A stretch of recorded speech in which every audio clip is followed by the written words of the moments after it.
नमस्कार। मैं हूं महेंद्र सिंह और आप देख रहे हैं कैपिटल हेडलाइंस। कैपिटल हेडलाइंस के इस डिजिटल प्लेटफॉर्म पर आपका स्वागत है। आज तीसरे चरण के लिए मतदान हुआ।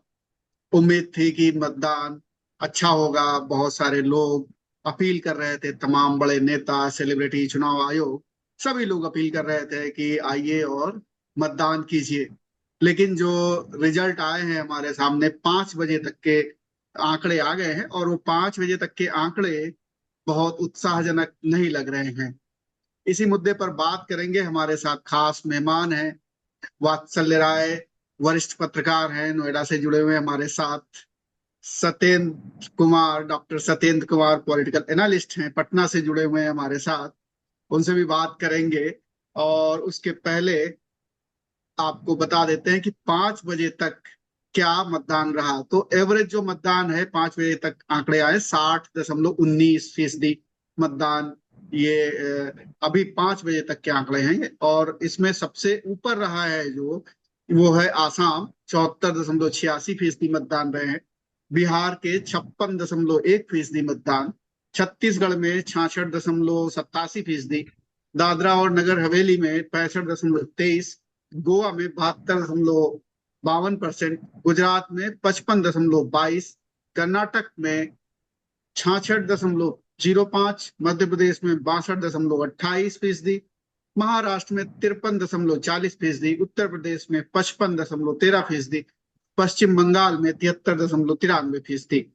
तो इस तरीके से 5 बजे तक आसाम टॉप पे रहा और महाराष्ट्र सबसे फिसड्डी रहा, 53.40% मतदान। उत्तर प्रदेश भी कमोबेश 55.13% रहा। तो इस तरीके से, और बिहार भी 56%। ये जो राजनीतिक तौर पर जिनको कहा जाता है कि ज्यादा समझदार हैं, ज्यादा जागरूकता है, पॉलिटिकल अवेयरनेस है, ये राज्य फिसड्डी ही साबित हो रहे हैं। बंगाल को छोड़ दिया जाए तो बंगाल में पहले भी मतदान हुआ करता था ज्यादा, और इस बार भी ठीक मतदान है। लेकिन बाकी राज्य जो हिंदी बेल्ट है उनमें मतदान कम देखा गया है और कम है। 5 बजे तक आंकड़े हैं ये। अभी 6 बजे तक के जब आंकड़े आएंगे, फाइनल रिपोर्ट आएगी, तो इसमें कुछ बढ़ेगा। पिछली बार जैसे दूसरे चरण में 66% के आसपास मतदान हुआ था। इसी को समझते हैं कि आखिर मतदान कम क्यों हो रहा है और इस बार जमीन पर क्या कुछ देखने को मिला। सबसे पहले वात्सल्य राय जी के पास चलते हैं। वात्सल्य जी, मतदान बहुत उत्साहजनक नहीं रहा जो आंकड़े जारी हुए हैं। आप काफी इलाकों में घूम करके आए हैं, खासतौर पर उत्तर प्रदेश के तमाम इलाकों में। आप एक तो जानना ये चाहेंगे कि मतदान कम क्यों रहा, दूसरा जमीनी हकीकत क्या आपको दिखी। देखिए महेंद्र भाई, मतदान कम क्यों रहा ये सभी के लिए एक पहेली है। और इतनी बड़ी पहेली है कि आज अगर आपने देखा होगा, शेयर बाजार पर नजर रखी होगी, तो वहां शेयर बाजार ने गोता लगाया, 140 पॉइंट नीचे गिरा। और अगर 3 वर्किंग डेज की बात करें तो 1000 पॉइंट्स नीचे जा चुका है शेयर बाजार। और इसको भी कई एक्सपर्ट, मैं भी आपसे बात करने के ठीक पहले एक रिपोर्ट देख रहा था इकोनॉमिक टाइम्स की, और मैं एक जो उनके फाइनेंशियल सर्विसेज के जानकार हैं जिनका उन्होंने एक कोट इस्तेमाल किया अपनी रिपोर्ट में, उसे पढ़ना चाहता हूं। एक दृष्टिकोण ये है कि सत्तारूढ़ सरकार की निश्चित और सहज जीत अब थोड़ी अनिश्चितता के बीच है। यानी ये वोटिंग परसेंटेज जो है, इसको लेकर कई तरह के अनुमान लगाए जाने लगे हैं। आश्चर्य का विषय है। और जब पहले 2 चरण में मतदान कम हुआ था, खासतौर पर हिंदी पट्टी के जो राज्य थे, जैसे आज हमने देखा कि गुजरात में, महाराष्ट्र में, उत्तर प्रदेश में, बिहार में जितनी उम्मीद की जा रही थी उतना वोटिंग परसेंट आज नहीं रहा। जबकि ये माना जा रहा था, पहले 2 चरण का जब चुनाव हुए थे और वोटिंग परसेंटेज कम रहा था, तो ये माना गया था कि एनडीए जो सरकार चला रहा है पिछले 10 साल से केंद्र में, उसकी जीत लगभग निश्चित है। तो कार्यकर्ताओं में कुछ उस तरह का उत्साह नहीं है। वो मान के चल रहे थे कि वॉक ओवर है, वन साइडेड गेम है, इसलिए कार्यकर्ता उस तरीके से निकल नहीं रहे हैं। और इस बार के लिए बड़ा जोर लगाया गया था क्योंकि ये तीसरे चरण का जो चुनाव है, इसको प्रचार के लिए सबसे ज्यादा लंबा समय मिला था। तो आप अगर महाराष्ट्र को भी देखें, गुजरात को भी देखें, जो प्रधानमंत्री और गृह मंत्री का होम टर्फ है, वहां पर भी बड़ी मेहनत हुई, रोड शोज, रैली, और टीवी और अखबारों की कवरेज आप देखें तो चारों तरफ केवल चुनाव से जुड़ी हुई खबरें ही हैं। देश और दुनिया में बहुत कुछ हो रहा है, लेकिन उनकी इतनी बातें नहीं हो रही है जितनी चुनाव के बारे में चर्चा की जा रही है। कार्यकर्ताओं को भी सक्रिय करने की कोशिश की गई, लेकिन उस तरह का उत्साह जमीन पर आज भी नहीं दिखा। कारण वही दो तीन हो सकते हैं कि गर्मी ज्यादा है, कुछ वोटर्स में उदासीनता है, और जो स्थानीय मुद्दे हैं उनकी चर्चा कम हो रही है।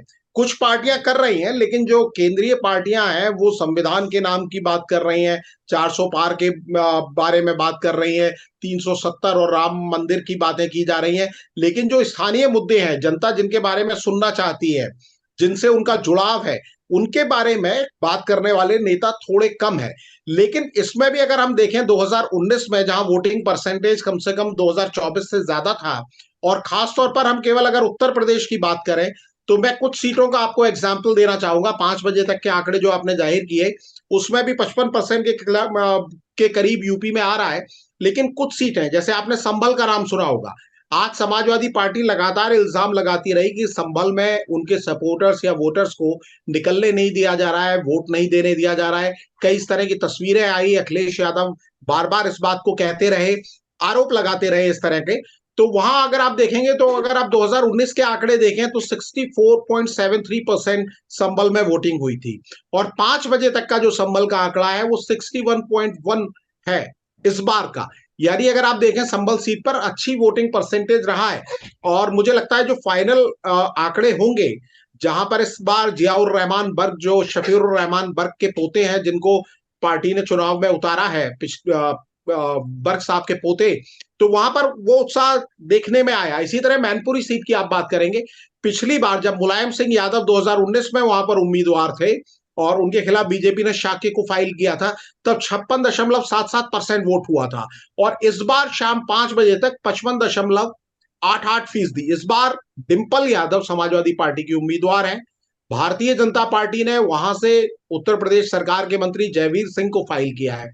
बड़ी एक कांटे की लड़ाई मानी जा रही है। उत्तर प्रदेश सरकार ने वहां पर अपने सारे बड़े नेताओं को उतार दिया था। मैनपुरी हम भी गए और हमने कैपिटल हेडलाइंस की टीम ने वहां जाकर जमीनी हालात का जायजा लिया। तो वहां भी हमने देखा कि बहुत टफ कॉन्टेस्ट है, और वहां पर जो सूरत हाल बताई गई थी कि सरकारी मशीनरी पूरी तरह एक तरह से झोंक दी गई। और मैनपुरी 1996 से समाजवादी पार्टी का गढ़ रहा है, और इस बार भारतीय जनता पार्टी के नेता लगातार इस तरह का दावा करते रहे कि कमल खिलेगा। और चुनाव प्रचार बंद होने के ठीक एक दिन पहले अखिलेश यादव ने वहां पर एक रोड शो किया था। उस रोड शो के बाद वहां भी एक विवाद हुआ था महाराणा प्रताप की मूर्ति को लेकर। भारतीय जनता पार्टी ने समाजवादी पार्टी के कार्यकर्ताओं पर आरोप लगाए, और फिर समाजवादी पार्टी की ओर से उसकी एक अलग सफाई आई। और इसी की तरह अगर हम आगरा की बात करें, जो ये दो सीटों की मैंने खासतौर पर इसलिए बात की कि संभल और मैनपुरी वो दो सीटें थी जो 2019 में समाजवादी पार्टी ने जीती थी। और आज यूपी की 10 सीटों पर चुनाव हुआ है, इनमें से सिर्फ 2 सीटें ही समाजवादी पार्टी ने जीती थी। बाकी सारी की सारी सीटें, यानी बाकी 8 सीटें भारतीय जनता पार्टी ने जीती थी। और जो भारतीय जनता पार्टी ने 2019 में सीटें जीती थी, अगर हम उनके आंकड़ों पर भी थोड़ा सा नजर डालेंगे, तो हमें तस्वीर और कुछ क्लियर होती हुई नजर आएगी। आगरा सीट जिसकी मैं बात कर रहा था, 2019 में 59.12% वोटिंग हुई थी, लेकिन आज 5 बजे तक के आंकड़े बताते हैं 51.33% वहां पर वोटिंग हुई है। यानी वहां लग रहा है कि वोटर्स उस तरीके से नहीं निकले जैसे 2019 में निकले थे। इसी तरह अगर आप एटा देखें, एटा जहां पर कल्याण सिंह के बेटे चुनाव लड़ रहे हैं, वहां पर 2019 में 61.7% वोट हुआ था, और इस बार 57.7%, यानी कमोबेश लगभग बराबर बराबर है। फतेहपुर सीकरी जो एक बहुत ही इंटरेस्टिंग सीट है, जहां भारतीय जनता पार्टी के विधायक बाबूलाल, उनके पुत्र निर्दलीय बागी होकर चुनाव लड़ रहे हैं। उनका नाम है डॉक्टर रामेश्वर चौधरी, जिनको पार्टी ने बाहर निकाल दिया है भारतीय जनता पार्टी से, रामेश्वर चौधरी को। और बाबूलाल को भी कारण बताओ नोटिस दिया गया है। राजकुमार चाहर जो भारतीय जनता पार्टी के सिटिंग एमपी हैं और उनको ही पार्टी ने दोबारा रिपीट किया है, उनके खिलाफ जमीन पर बड़ी नाराजगी बताई जाती है। और फतेहपुर सीकरी वो सीट है जहां पर कांग्रेस को बड़ी उम्मीदें हैं।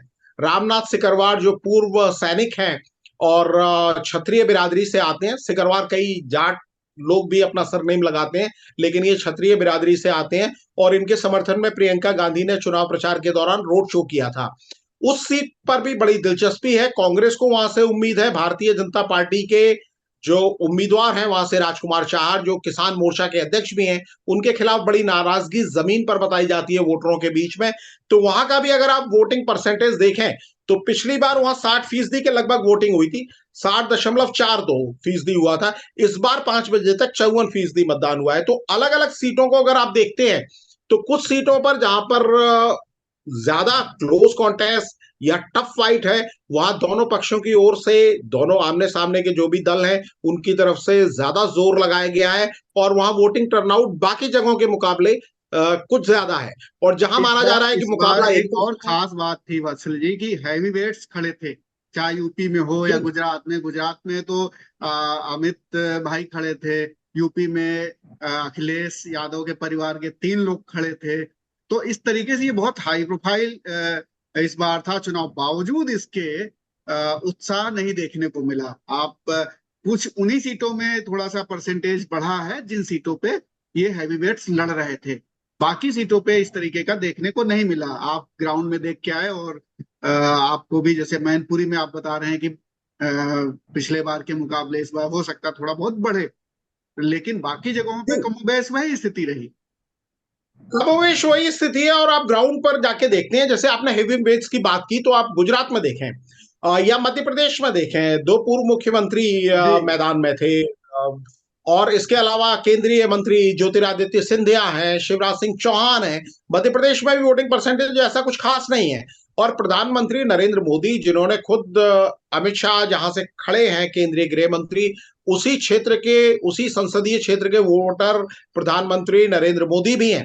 आज सुबह उन्होंने वोट दिया, वोट देने के बाद पत्रकारों से बात की, बकायदा कुछ देर वो चले पब्लिक के बीच में, और वहां से उन्होंने संदेश देने की कोशिश की गुजरात और बाकी पूरे देश के वोटर्स को कि आप घर से बाहर निकलें, वोट दें। लेकिन उस अपील का भी जितना असर पहले हुआ करता था वो असर नजर नहीं आया। जो बड़े नेता हैं वो भी अपने समर्थक, उनके आगे पीछे आप देखेंगे समर्थकों का एक हुजूम लगता है, गाड़ियां बहुत दिखाई देती हैं, लेकिन वोटर्स हैं, जो आम मतदाता है, उनकी उदासीनता दूर करने की कोई कोशिश दिख नहीं रही है। इसका एक बड़ी वजह यह भी हो सकती है, जो हम लोग चर्चा कर चुके हैं, कि ऐसा कोई मुद्दा नहीं है इस बार जो एक राष्ट्रव्यापी मुद्दा है, जो लोगों को बाहर निकाले, जिसकी वजह से वो लोग जाकर वोट डालें और उनके अंदर एक उत्साह दिखाई दे। वो बात कहीं नजर नहीं आ रही है। और चुनाव के हर चरण में हम लगातार देख रहे हैं कि मुद्दे भी, जो पार्टियां हैं वो बदलने की कोशिश कर रही हैं। आज बिहार में एक बयान आ गया लालू प्रसाद यादव का मुसलमानों को आरक्षण देने के मामले में। बाद में खैर उन्होंने एक और वीडियो बयान जारी किया। उन्होंने कहा कि धर्म के आधार पर नहीं होना चाहिए जो आरक्षण की व्यवस्था है संविधान में। तो वात्सल्य जी, चलिए ठीक है, अभी चलते हैं डॉक्टर सत्येंद्र कुमार के पास जो पटना से हैं। बिहार की राजनीति के बारे में बताएंगे कि बिहार में भी इस बार हैवीवेट्स लड़ रहे थे, तो वहां क्या स्थिति रही और क्यों मतदान इतना कम रहा है। डॉक्टर सत्येंद्र कुमार, आप की नजर में क्या ऐसी स्थितियां हैं जिसकी वजह से लोग निकल नहीं रहे मतदान के लिए। नमस्कार। हाँ, ये बात तो आपका कहना सही है। वो उत्साह नहीं नजर आ रहा है जो 2019 में आ रहा था। हालांकि आज के डेट में बिहार में बहुत ही खुशनुमा मौसम था। धूप नहीं उगी हुई थी, कड़ी जो होता है पिछले दिनों था। तो मौसम बहुत सुहाना था, निकलना चाहिए था लोगों को, लेकिन इतना जो चाहिए लोग निकल नहीं पाए। फिर भी मिला जुला करके चुनाव में वोटिंग अच्छी हुई है, और ज्यादातर वहां पर अधिक लोग नजर आए हैं निकलते हुए जहां अल्पसंख्यकों की संख्या सबसे ज्यादा है। जैसे अररिया में अच्छी खासी वोटिंग हुई है। उलझन वहां ज्यादा है जहां सीधे फाइट के बदले में त्रिकोणीय संघर्ष है, तो वैसे जगहों पर बहुत कम हुआ है। जैसे झंझारपुर में तो हम कह सकते हैं कि जरूर परसेंटेज का कुछ असर है, लेकिन फिर भी अभी भी उत्साह की कमी एक खास जमात के वोटरों में है, जो एनडीए के ज्यादा पक्षधर हैं। पता नहीं क्यों उनमें जो चाहिए उत्साह उतना है नहीं, उतने मजबूती से वो निकल नहीं पा रहे हैं। एक आप तो हम और कह आप सकते कह रहे हैं कि मौसम तो आज ठीक था, इसका मतलब जो तमाम राजनीतिक विश्लेषक जर्नलिस्ट कहते हैं कि भाई गर्मी है। आज तो अखिलेश यादव ने भी कहा कि गर्मी है, इसकी वजह से चुनाव में लोग कम आ रहे हैं। तो बिहार में तो आप बता रहे हैं कि अच्छा मौसम था, आज खुशनुमा मौसम था, बावजूद इसके लोग नहीं गए वोट डालने। इसका मतलब गर्मी आज फैक्टर नहीं है। क्लाउडी मौसम था और झंझारपुर में तो लास्ट में बारिश हुई है, तो तो बावजूद इसलिए इसके लोग गए नहीं। मतलब मतदान, चूंकि मतदान का जो परसेंटेज है बहुत कम है। दूसरी चीज आप जो जरूर बता रहे हैं कि जो मुस्लिम बाहुल इलाके हैं वहां पर परसेंटेज ज्यादा है, तो इसलिए परसेंटेज ज्यादा दिख ज्यादा रहा है। होगा क्योंकि वो मुस्लिम बाहुल्य हैं। मतलब एक खास बिरादरी की अगर संख्या जरूर ज्यादा है उसको तो वो संख्या सीमित दिखेगी भी उसी कर, परसेंटेज में ज्यादा है, लेकिन वोटिंग परसेंटेज तो ज्यादा नहीं है ओवरऑल। नहीं ज्यादा नहीं है। वो जमायत जो एक है उसके अंदर उत्साह है वोट देने की, वो ज्यादा संख्या में लोग निकल रहे हैं और दे रहे हैं। लेकिन मौसम, ये कहना कि मौसम के कारण नहीं निकल पा रहे हैं सो नहीं है। जरूर कुछ न कुछ अंदरूनी बात है, लोगों में वो उत्साह नहीं रह गया इस चुनाव के प्रति जितना होनी चाहिए थी, या 2019 के चुनाव में जितने लोगों में उत्साह था वो आज के डेट में उत्साह नहीं है। हो सकता है 400 पार की नारा के कारण हो या जो हो, लोग संतुष्ट हो गए हों, उनके मन में जो वो चाहत रखते हो, लगता हो कि हाँ तो मिल ही जाएगा, तो बहुत ज्यादा विशेष कोशिश करने की जरूरत नहीं है। जरूर इसका असर आने वाले रिजल्ट पे पड़ेगा। तो आप क्या देख रहे हैं कि जिस तरीके से खास तौर पर बहुत कोशिशें की गई, तमाम लोगों ने बड़ी अपील की, मुख्यमंत्री ने बड़ी अपील की, प्रधानमंत्री ने बड़ी अपील की, विपक्ष के नेताओं ने बड़ी अपील की, लेकिन ना उनके फॉलोअर्स, ना पक्ष के ना विपक्ष के, कोई नहीं जा रहा वोट डालने। नहीं या जा रहे हैं लोग। या हमने सिर्फ जैसे एक कहा, एक एक पार्टी के लोग ज्यादा उत्साह में हैं और दूसरी पार्टी के लोग निराश हैं। ये जरूर देखने को मिल रहा है कि एक अ, जो पार्टी है, विचारधारा है, उसके लोग ज्यादा उत्साह में हैं, वो ज्यादा परसेंटेज वोटिंग कर रहे हैं बनिस्पत दूसरे विचारधारा वालों से। तो ये आप किस बेसिस पे कह रहे हैं? इसका कोई कोई ऐसा आपको प्रमाण दिख रहा, क्या दिख रहा, कैसे आप कह रहे हैं? जैसे कास्ट और रिलीजन, ये फैक्टर काम करता है बिहार के चुनाव में मुख्य रूप से। अररिया में अल्पसंख्यकों की संख्या ज्यादा है, तो परसेंटेज वोट उनके इलाके में ज्यादा पड़े हैं, और वो विचारधारा उनका मालूम है। वो बीजेपी को कम देते हैं वोट, न के बराबर देते हैं। तो वहां टक्कर है बीजेपी और आरजेडी में सीधा सीधी। आरजेडी के जो समर्थक है वो ज्यादा वोट देने निकले बनिस्पत बीजेपी वालों से, और डायरेक्ट फाइट है। तीसरा उसमें कोई काम नहीं कर रहा है, सीधा सीधी मुकाबला है। कुछ इसी तरह का मधेपुरा में भी है। झंझारपुर में थोड़ा है दिक्कत, तो उतने परसेंटेज लोग नहीं निकल पाए। सुपौल में जहां एनडीए ज्यादा मजबूत है, वहां और भी कम परसेंटेज देखने को मिला है। तो हम ये कह सकते हैं कि महागठबंधन के जो हैं, इंडी गठबंधन के लोगों के जो वोटर हैं, समर्थक हैं, वो ज्यादा वोट देने निकल रहे हैं बनिस्पत जो एनडीए के वोटर हैं, समर्थक हैं, उनकी अपेक्षा। और इसका असर तो रिजल्ट पर पड़ेगा।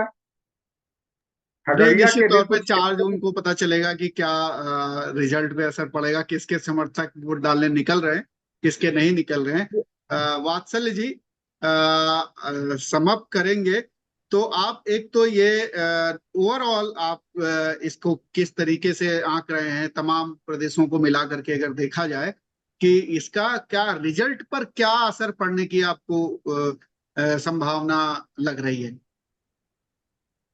देखिए, जैसा अभी डॉक्टर सत्येंद्र कुमार कह रहे हैं, और सीधे तौर पर ये मतलब जाति और धर्म से जोड़कर वोटर्स के उत्साह को देख रहे हैं, मुझे मेरे अपनी जो रीडिंग है, मैं इस लाइन पर नहीं देख रहा हूँ।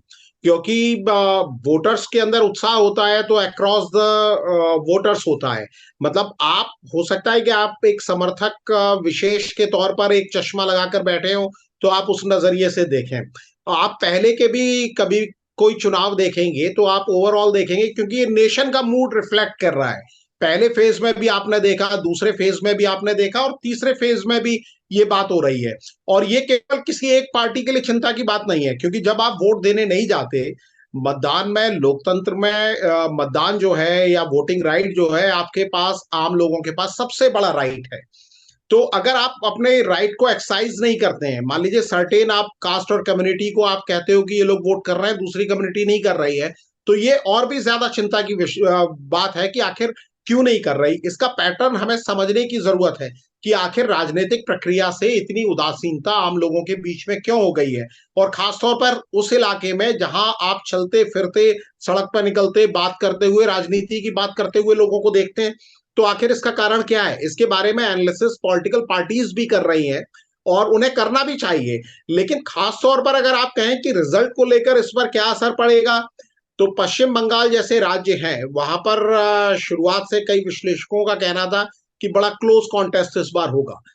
ममता बनर्जी, जिनकी पिछली बार 22 सीटें आई थी और भारतीय जनता पार्टी ने 18 सीटें जीती थी, 6 महीने पहले, यानी जब तक संदेश खाली का मामला सामने नहीं आया था, तब तक एडवांटेज ममता बताया जा रहा था, खासतौर पर विधानसभा चुनाव के नतीजों को देखते हुए।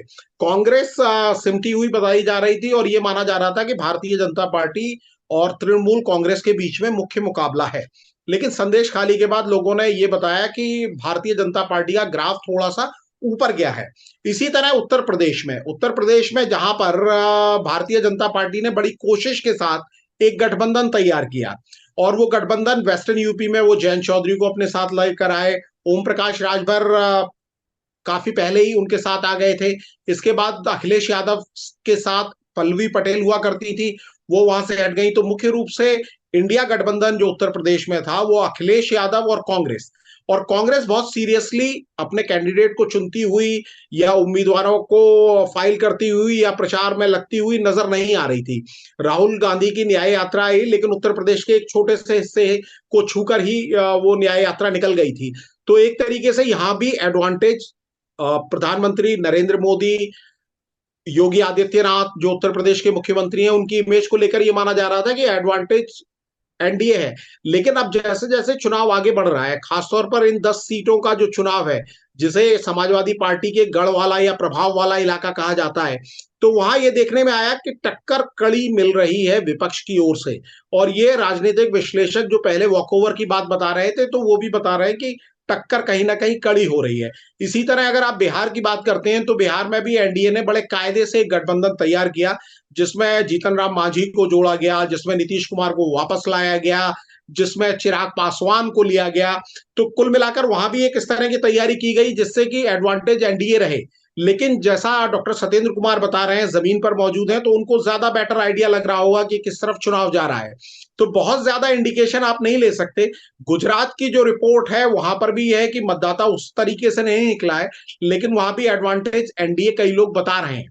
बाकी असली तस्वीरें शाम तक क्लियर होंगी, देर शाम तक जब आंकड़े पूरे आ जाएंगे। और इस बार तो चुनाव आयोग की तरफ से भी जो फाइनल टैली आ रही है, मतदान कितने प्रतिशत हुआ, उसमें भी टाइम लग रहा है, और उसको लेकर भी सवाल कई लोग उठा रहे हैं। तो उससे भी वो परिणाम को लेकर आशंका जाहिर कर रहे हैं।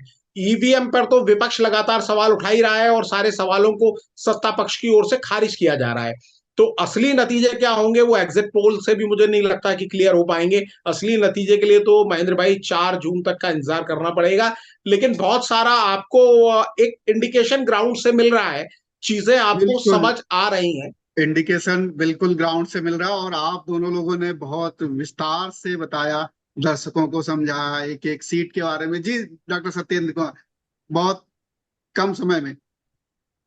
देखिए महेंद्र जी, एक चीज और देखने को मिला है इस देश में कि जहां गठबंधन फ्रिक्वेंटली उलट पुलट होते रहा है, पहले से जो ट्रेडिशनली चला आ रहा है वो न रह करके टूट फूट करके तुरंत व्यवस्था कर रहे हैं गठबंधन का, वहां सबसे कम परसेंटेज वोट हुआ। जैसे महाराष्ट्र में शिवसेना टूट गया, एनसीपी टूट गई, नतीजा क्या हुआ, आज सबसे कम परसेंटेज वोट वहां हुआ है। तो क्या हम ये नहीं समझ सकते हैं इस वोट परसेंटेज देख करके कि पार्टियों में जहां आपस में विश्वसनीयता का अभाव है और एन केन प्रकारे न सत्ता के लिए जो तालमेल कर ले रहे हैं, जब मन जैसे हो रहा है, तो वहां के ज्यादा निरुत्साहित हैं वोटर, वो बहुत कम वोट देने निकल रहे हैं। महाराष्ट्र को देखने ये से तो कहीं लगभग यही लगता है। किसी जगहों का तो ऐसा हो सकता है, लेकिन जैसे गुजरात भी चिंताजनक है। गुजरात में तो कोई गठबंधन इस तरीके का नहीं है, लेकिन वहां पर हाँ, नहीं निकला। गुजरात। कुल मिलाकर ये कहा जा सकता है, और तमाम सेफोलॉजिस्ट भी ये कह रहे हैं, राजनीतिक विश्लेषक भी ये कह रहे हैं कि नेशन का मूड ही इस बार कुछ और है। वो रिफ्लेक्ट हो रहा पहले चरण में, दूसरे चरण में, तीसरे चरण में, जबकि लगातार मुद्दे बदलते रहे, सत्ता पक्ष की तरफ से लगातार मुद्दे बदलते रहे, लगातार पिच बदली जाती रही कि शायद हमें किसी दूसरी पिच पे अगर हम विपक्ष को ले आए तो फायदा मिल सकता है। लेकिन ऐसा कुछ देखने को मिल नहीं रहा। लगातार ये एक बार हो, दो बार हो, तीन बार, अब तो करीब करीब आधी सीटों का मतदान हो गया है। तो नेशन का मूड ही कुछ अलग है, और शायद राजनीतिक विश्लेषक इसको पकड़ नहीं पा रहे हैं। डॉक्टर सत्येंद्र कुमार, आपका भी बहुत बहुत धन्यवाद इस चर्चा में भाग लेने के लिए। और वात्सल्य जी, वात्सल्य राय जी, आपका भी बहुत बहुत धन्यवाद। डॉक्टर एक, सत्येंद्र कुमार, अब एक, समय नहीं है तो आपकी बात नहीं ले पाएंगे, अगली चर्चा में लेंगे। फिलहाल इस नहीं, चर्चा में इलेक्शन इतना कमीशन ही। से। फिलहाल इस चर्चा में इतना ही। और हम दर्शकों से कहेंगे कि अगले चरण में कम से कम निकल के आप वोट डालना चाहिए। 3 चरणों में जो हुआ उसको उसको देखते हुए तो बहुत अच्छा नहीं कहा जा सकता है। तो अब चौथे चरण में जब आए तो आप लोग वोट डालिए, कैपिटल हेडलाइंस की तरफ से ये अपील है। और आपको ये शो अच्छा लगा हो, चर्चा अच्छी लगी हो, तो कमेंट करके हमें जरूर बताइए। और आपने अगर वोट डाला हो तो हमें कमेंट करके बताइए कि आपने वोट डाला है और कितने लोगों को आपने प्रेरित किया है वोट डालने के लिए। ये भी हमें कमेंट करके बताइए। फिलहाल इस चर्चा में इतना ही। नमस्कार।